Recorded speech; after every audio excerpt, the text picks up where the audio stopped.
Bienvenidos a una nueva historia del canal Ecos del Jardín. Hoy presentamos La habitación 312. No olviden darle a like y suscribirse, eso me ayuda muchísimo. Muchas gracias. Sin más que añadir, les dejamos con esta emotiva novela. Capítulo primero. Las rutinas del silencio. El amanecer se filtraba como un hilo de oro viejo por las cortinas del Hotel Mirador. En el pasillo del tercer piso, el sonido de un carrito metálico rompía el sueño de las habitaciones cerradas. Lucía caminaba con su uniforme impecable, el cabello recogido y una expresión que era mitad serenidad, mitad resignación. Cada día era una sucesión de gestos exactos: abrir, limpiar, tender, cerrar. La vida, pensaba, era un pasillo interminable lleno de puertas ajenas. En la habitación 312, el aire olía a perfume caro y a un eco de voces que ya no estaban. Ella pasaba el trapo sobre el escritorio, sobre los vasos de cristal, como si quisiera borrar las huellas del mundo. Nadie miraba sus manos, pero sus manos lo veían todo: los rastros del maquillaje en una almohada, el pétalo seco de una flor, una nota olvidada entre los pliegues de la sábana. Lucía había aprendido a escuchar el silencio. Lo hacía desde niña. El silencio de una casa pequeña, el silencio del amor que se fue sin decir adiós, el silencio de la vida que no cambia. Pero ese día, aunque aún no lo supiera, el silencio iba a pronunciar un nombre. El reloj del pasillo marcaba las 11 cuando lo vio. Adrián. Entraba acompañado de un asistente que hablaba sin parar por teléfono. Traje oscuro, mirada que medía el mundo, sonrisa precisa de quien está acostumbrado a obtener lo que desea. Pero en algún punto de sus ojos, Lucía lo notó sin saber cómo, había una sombra. No era tristeza, era otra cosa, algo que latía bajo la piel como un secreto. Ella apartó la mirada, con la timidez que solo tienen los invisibles. Él, sin embargo, la observó por un instante más largo de lo necesario. Y aunque ninguno de los dos pronunció palabra, algo invisible, sutil como el roce del aire, quedó suspendido entre ellos. El día continuó, pero Lucía sentía que algo en su interior se había movido 1 milímetro. Mientras recogía las toallas del carrito, recordó la forma en que él había pasado junto a ella, el leve aroma del café y el cuero, la calma con que cerró la puerta de la 312, y de repente, el hotel entero pareció respirar distinto. Aquella noche, al llegar a su pequeño apartamento, Lucía se miró al espejo sin saber por qué. Había limpiado 1000 reflejos ajenos, pero hacía tiempo que no se detenía en el suyo. Se preguntó qué veía él en las personas, en las cosas, si alguna vez miraría más allá de lo evidente. No sabía aún que ese pensamiento, casi inocente, sería el principio de algo que cambiaría su vida, porque a veces la vida no comienza en un grito, sino en un suspiro apenas audible. En una habitación cualquiera, en un hotel cualquiera, donde dos almas se rozan por accidente y el mundo, sin anunciarlo, se desplaza un poco. Capítulo 2. El huésped y la sombra. El cielo amaneció cubierto de una bruma espesa, como si la ciudad misma hubiera decidido callar.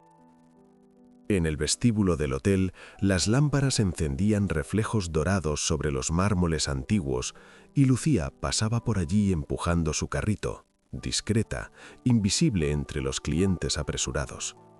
Pero en su mente, un pensamiento persistía, como una hebra suelta en un tejido perfecto. La habitación 312. Adrián había vuelto.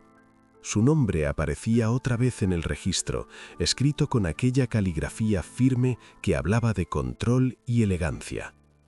Nadie sabía mucho de él, llegaba solo, sin equipaje visible, y se marchaba siempre antes del amanecer. Los empleados decían que era un hombre de negocios, pero nadie conocía sus negocios.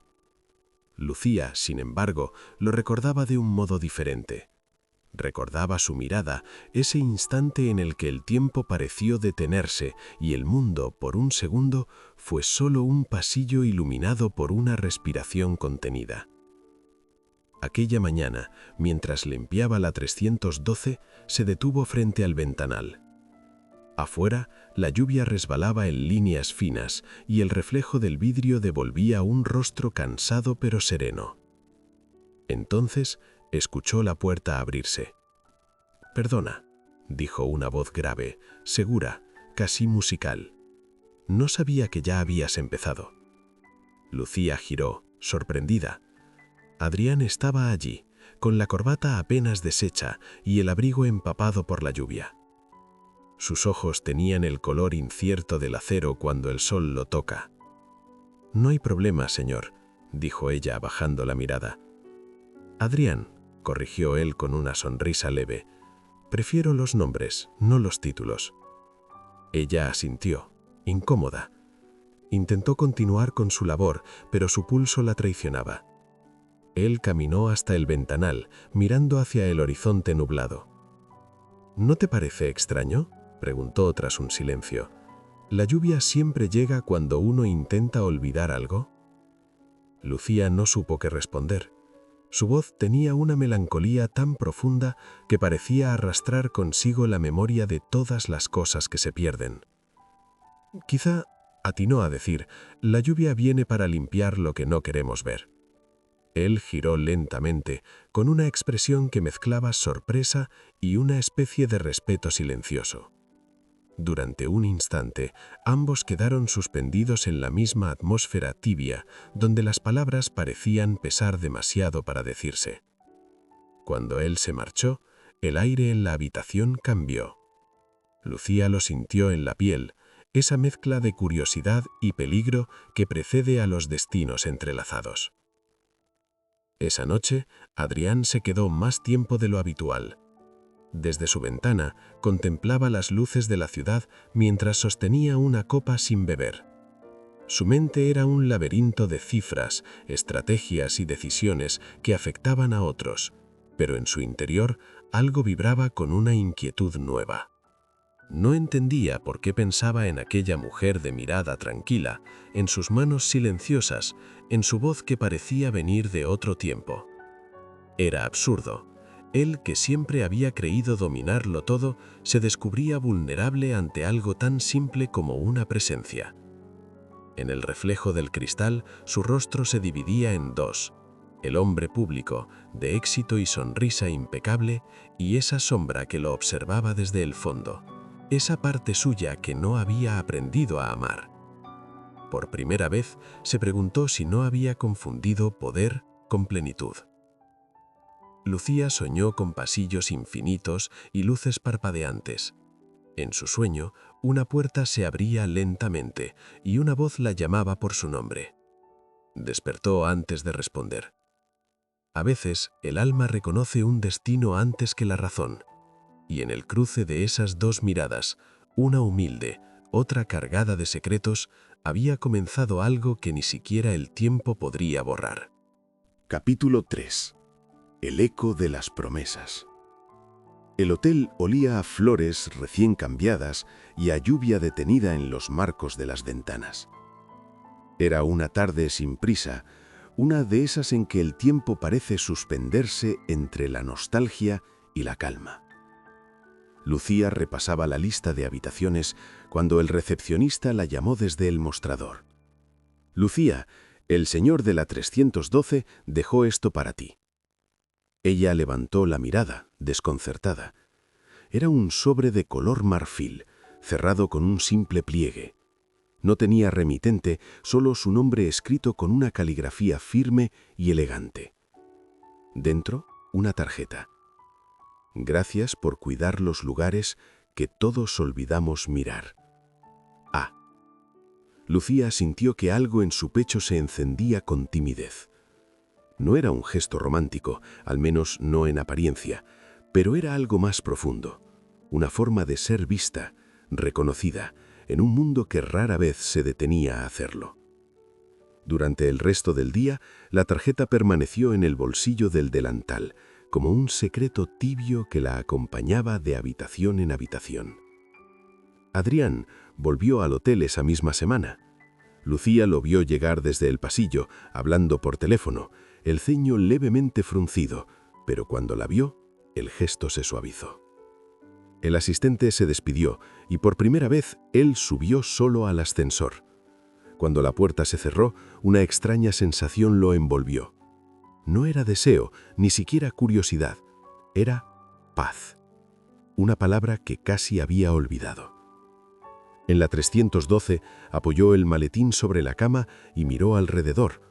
Todo estaba impecable, como siempre, pero había algo distinto, una fragancia apenas perceptible, un orden silencioso que parecía hecho con ternura. Cerró los ojos un momento y pensó que quizá, por primera vez en mucho tiempo, no le molestaría quedarse quieto. Esa noche, Lucía lo vio sentado en el bar del hotel, leyendo un cuaderno. Dudó en acercarse, pero él levantó la vista y con una simple sonrisa la invitó a compartir la mesa. «¿Me molesta que me siente un momento?», preguntó ella con timidez. «Me molestaría que no lo hicieras», respondió, y sus palabras tuvieron la calma de quien no quiere impresionar, sino ser sincero. El silencio que siguió no fue incómodo. Era el tipo de silencio que se da entre dos personas que no necesitan llenarlo. «Siempre estás aquí», dijo él al cabo de un rato. «Limpias el lugar donde todos dejamos nuestro desorden. Debe ser curioso, ¿no? Conocer la vida de los otros sin que nadie conozca la tuya». Lucía sonrió. «Supongo que es una forma de entender que todos dejamos algo atrás, incluso sin darnos cuenta». Él la miró como si acabara de oír algo verdadero por primera vez en años. La noche se volvió lenta. Hablaron poco, pero las palabras tenían el peso de lo esencial. Las pequeñas renuncias, los sueños no cumplidos, la sensación de que la vida se escapa en lo cotidiano.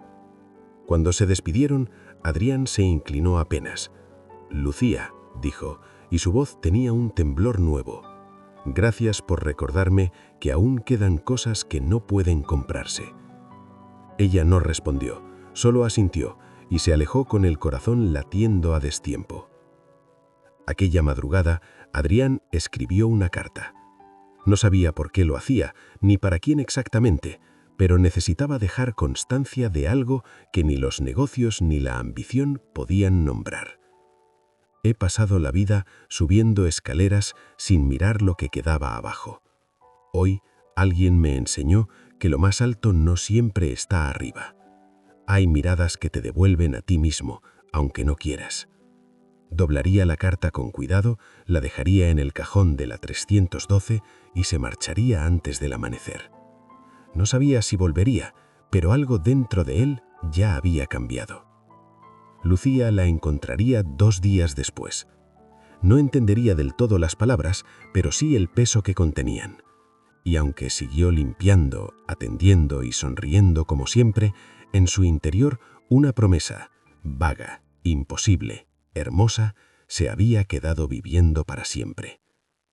Antes de continuar, si estas historias te acompañan, si te hacen sentir menos solo, quizá este canal también pueda ser tu lugar. Suscribirte es la forma más sencilla de seguir caminando juntos. Y ahora, sigamos. Capítulo 4. Donde el alma recuerda. Habían pasado meses desde la última vez que Lucía vio a Adrián. El hotel seguía igual, los pasillos con su eterna música de pasos, las habitaciones llenas de ausencias breves, las flores frescas cada mañana. Pero algo en ella había cambiado. Ya no limpiaba solo con cuidado, sino con memoria. Cada puerta, cada espejo, cada gesto cotidiano tenía el eco de aquella conversación que parecía haberse quedado suspendida en el aire. Una tarde de noviembre, mientras ordenaba la recepción, el nuevo recepcionista le entregó una nota sin remitente. «La dejaron para usted hace unos días», dijo con indiferencia. Lucía la tomó. Reconoció la caligrafía de inmediato, aquella letra sobria, casi arquitectónica. «No sé si algún día volveré, pero si lo hago, me gustaría que el lugar siguiera oliendo a calma. Gracias por ser un rincón de verdad en mi vida prestada. A». La nota era breve, pero su contenido bastó para desatar algo dentro de ella. No tristeza, sino una especie de certeza suave, como si la vida a veces decidiera mostrar su significado en silencio. El invierno trajo consigo una niebla espesa. Una mañana, mientras Lucía repasaba las ventanas del segundo piso, oyó voces agitadas en recepción. Algo en su instinto le pidió bajar. Al llegar, vio un periódico sobre el mostrador. En la portada, una noticia hablaba de un accidente en carretera. El nombre que leyó le heló la sangre. Adrián. No hubo más detalles, solo una mención breve a un hombre de negocios muy conocido, víctima de un impacto frontal tras perder el control del vehículo. Nadie entendía qué hacía conduciendo solo, sin su equipo, sin agenda, sin destino claro. Lucía no lloró, no supo cómo, pero el mundo se volvió más lento, como si el tiempo también guardara un minuto de silencio. Días después llegó un sobre a su nombre, remitido por una notaría. Dentro un documento y una carta, escrita con la misma caligrafía inconfundible. Lucía, no sé si alguna vez entenderé por qué te busqué. Quizá porque en ti vi algo que nunca tuve, sencillez sin rendición, paz sin vacío. Si estás leyendo esto, es que ya no estoy. Y no quiero dejar dinero ni promesas, solo una llave. Hay un lugar en el norte, frente al mar. Era mi refugio cuando no podía respirar entre mis propios muros. Es tuyo ahora, no por lo que hiciste, sino por lo que eres. Dentro del sobre, efectivamente había una llave pequeña, de hierro oscuro. Lucía la sostuvo entre los dedos y sintió su peso, su significado, su despedida. Meses después viajó hasta aquel lugar, una cabaña sencilla, sobre un acantilado, donde el viento olía a sal y a libertad. Las paredes estaban cubiertas de libros, bocetos, y en el centro un cuaderno abierto sobre una mesa. Las primeras líneas eran un nombre, Lucía, y luego apenas unas palabras. A veces el amor no es quedarse, sino aprender a mirar distinto. Gracias por enseñarme a mirar. Lucía cerró el cuaderno lentamente. No lloró, no habló, solo abrió las ventanas para dejar entrar la brisa. Por primera vez en su vida no sintió el impulso de limpiar, de ordenar, de borrar las huellas, porque entendió que algunas presencias no se quitan, se habitan. El mar rugía abajo, infinito y sereno. Ella respiró hondo, dejando que el aire salado llenara sus pulmones, y pensó que quizá, solo quizá, no hay amores imposibles, solo amores que duran lo necesario para despertarnos. Y mientras el sol caía detrás del horizonte, Lucía sonrió. No hacia el pasado, sino hacia todo lo que aún quedaba por vivir.